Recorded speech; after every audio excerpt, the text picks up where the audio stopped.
तो family week पे सभी घर वालों के जो घर वाले आए हैं, जिसमें अविनाश की मम्मी आई है, ईशा की मम्मी आई है, शिल्पा शिरोडकर की बेटी आई है और उसकी विवियन की वाइफ आई है, ठीक है।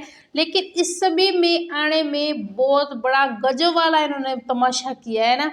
पहले तो बिग बॉस विवियन के साथ खेल के, विवियन के साथ कैसे खेले वो बता देते हैं आपको।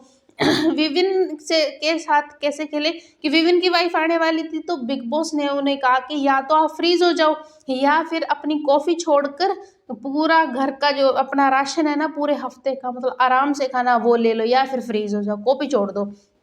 तो इस पे विविन कॉफी कहाँ छोड़ने वाला, जो कि पूरा हफ्ता कॉफी कॉफी कॉफी, पूरा सीजन ही कॉफी कॉफी करता है, ठीक है। कुछ और तो नहीं सुना हमने विविन का, जो इन 3 महीनों में बस एक ही चीज, दो ही चीजें सुनी है, कॉफी और हाइजीन, दो ही चीजें सुनी। और कॉफी तो वो वैसे भी नहीं छोड़ सकता है ना, तो उसने कॉफी चुनी और वो फ्रीज हो गया। तो इतने में ही नूरान की एंट्री हो जाती है, उनकी वाइफ की एंट्री हो जाती है और बिग बॉस विविन को फ्रीज कर देते हैं। तो इसी पे विविन कहता है कि आपकी बहू आई है, मेरे को रिलीज कर दो।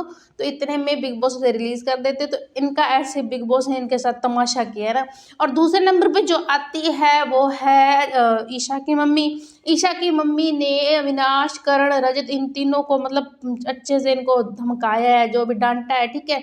इनका जो ये लड़कियों के साथ जो भी इनका बॉन्ड है या कोई होगा उनको, ठीक है। लेकिन ईशा की मम्मी से एक बात पूछनी थी कि आपने इतना क्लोज की आपने की बेटी से के साथ किसी को नहीं देखा। तो अभी वो बात इन्होंने घर में नहीं छेड़ी। क्यों नहीं छेड़ी? क्योंकि उनकी बेटी है ना वो, तो बाहर तो बात की थी उन्होंने जब सलमान ने वीकेंड के बारे में बताया था, लेकिन यहाँ पे उन्होंने कोई भी बात नहीं की है। तो ये चीज़ सामने आई है। और चाहत की मम्मी तो है ही रॉकस्टार, उन्होंने तो जो तमाशा मतलब सभी की क्लास लगाई है ना। और अविनाश को तो इतना बोला है ना कि अविनाश तुम मेरी लड़की को बदनाम कर रहे हो, हमारे परिवार कभी तुम्हें माफ़ नहीं करेगा। और चाहत ने मेरे को एक ही बात बोली है कि चाहत ने ये बात बोली है कि तुम लड़कीबाज हो। वाह यार, क्या ही बोल दिया कि तुम लड़कीबाज हो, अविनाश लड़कीबाज है। तो इसी पे अविनाश कह देता है कि अगर चाह तुमने अपनी मम्मी को ये नहीं बताया कि सेट पे हमारे में क्या क्या हुआ था, सेट पे क्या क्या हुआ। तो चाहत अपनी अविनाश को रोक देती है कि नहीं ये नहीं बताना। तो चाहत की मम्मी पूछती है कि हाँ मेरे को बताओ कि सेट पे क्या क्या हुआ था।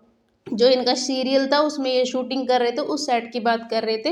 तो वो सारी बातें हुई हैं। और रजत को भी ये बात बोली है कि तुम मेरी बेटी को यूज़ कर रहे थे, यूज़ कर लेते हो फिर थ्रू कर देते हो, मतलब कभी यूज़ कर लिया कभी उसको छोड़ दिया, तुम वही मेरी बेटी के साथ कर रहे थे।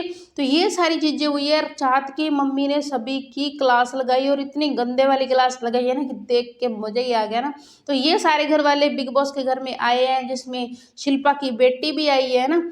तो ये सारे आज रात तक रुकेंगे, सुबह निकल जाएंगे। और सुबह जो घर वाले बच गए उनके पेरेंट्स वगैरह जो भी बीवी बच्चे जो भी आएंगे वो आ जाएंगे। और फिर अगला वाला अपने को सभी घर वालों की जो फैमिली है उनका जो भी सीन है वो देखने को मिलेगा। तो ये सारे घर वाले आए हैं, बड़ा अच्छा लगा घर वालों को भी देखकर और इनको भी देखकर। सारे बहुत ज़्यादा इमोशनल भी हो रहे थे अपनी अपनी फैमिलीज़ को देखकर, क्योंकि इतने टाइम बाद मिल रहे हैं ना। तो ईशा भी बहुत ज़्यादा इमोशनल हो रही थी, है ना। नौटंकी है या इमोशनल है जो भी था, ठीक है। तो ये सारी चीज़ें हुई है बिग बॉस के घर में। आप बताएं आपको किसका फैमिली मतलब किसकी फैमिली का सदस्य अच्छा लगा, और कमेंट बॉक्स में अपनी राय दे। सब्सक्राइब कर लें हमारे चैनल PTV।